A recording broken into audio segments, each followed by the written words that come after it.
दोस्तों, महाभारत में कई सारी कहानियाँ और कथाएं प्रचलित हैं। इन कहानियों और कथाओं से हमें बहुत कुछ जानने और सीखने को मिलता है। आज हम आपको महाभारत की ही एक ऐसी कथा बताने जा रहे हैं जिसमें द्रौपदी ने कुत्तों को श्राप दिया था, जिसकी वजह से कुत्तों को खुले में सहवास करना पड़ता है। तो चलिए जानते हैं क्या थी वह कथा। दोस्तों, जैसा कि आप जानते हैं, द्रौपदी का विवाह अर्जुन समेत पांचों पांडवों के साथ हुआ था, जिसकी वजह से पांचों पांडवों का द्रौपदी पर समान रूप से अधिकार था। द्रौपदी भी पांचों पांडवों के साथ अपना पत्नी धर्म समान रूप से निभाती थी, परंतु उनके सामने समस्या यह थी कि किस प्रकार एक भाई के सामने दूसरा भाई अपने पत्नी के साथ संबंध बनाए। यह एक शर्मिंदगी का विषय था, इसीलिए सभी ने मिलकर इस समस्या का एक हल निकाला। हल यह था कि जब कोई एक पांडव द्रौपदी के साथ कक्ष में होगा तो वह अपनी चरण पादुका बाहर छोड़ देगा, ताकि दूसरे पांडव भाई को यह पता चल जाए कि कक्ष में द्रौपदी के साथ कोई पांडव भाई है। यह नियम सभी पांडवों के लिए समान रूप से लगाया गया, ताकि कभी किसी को शर्मिंदगी का अनुभव ना करना पड़े।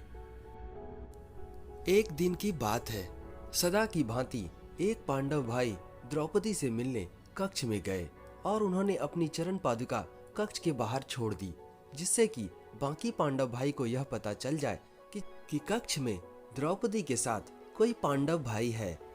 तभी वहां कुछ कुत्ते आए और उन्होंने खेल खेल में उस चरण पादुका को उठा लिया और उसे लेकर के बाहर चले गए। तभी वहां पर एक पांडव भाई पहुंचा। जब उसने कक्ष के बाहर कोई चरण पादुका नहीं देखी तो वह कक्ष में प्रवेश कर गया और उसने वहां देखा कि द्रौपदी के साथ एक पांडव भाई पहले से ही है।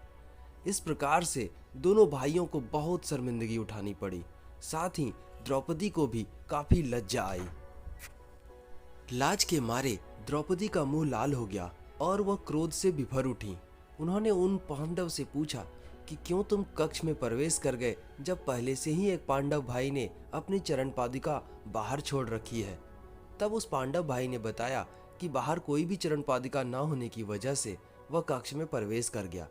जब सभी ने बाहर आकर देखा तो उन्होंने देखा चरण पादुका वहां पर नहीं थी।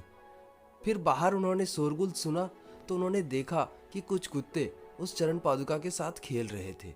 इस पर द्रौपदी को बड़ा ही क्रोध आया और उसने तत्काल ही कुत्तों को श्राप दे दिया कि जिस प्रकार से मेरी बेइज्जती हुई है और मुझे पांडव भाई ने सहवास करते देखा, उसी प्रकार से सारा जगत तुम्हें सहवास करते हुए देखेगा। कहते हैं कि द्रौपदी के इसी श्राप की वजह से कुत्ते आज भी खुले में संबंध बनाते हैं। तो यह थी द्रौपदी के कुत्तों को श्राप देने के पीछे की कथा। उम्मीद है आपको वीडियो पसंद आया होगा। वीडियो अच्छा लगे इसे लाइक जरूर करें और चैनल पर यदि नए हैं तो ऐसी ही पौराणिक और अच्छी कहानियों को जानने के लिए हमारे चैनल को जरूर सब्सक्राइब करें। धन्यवाद।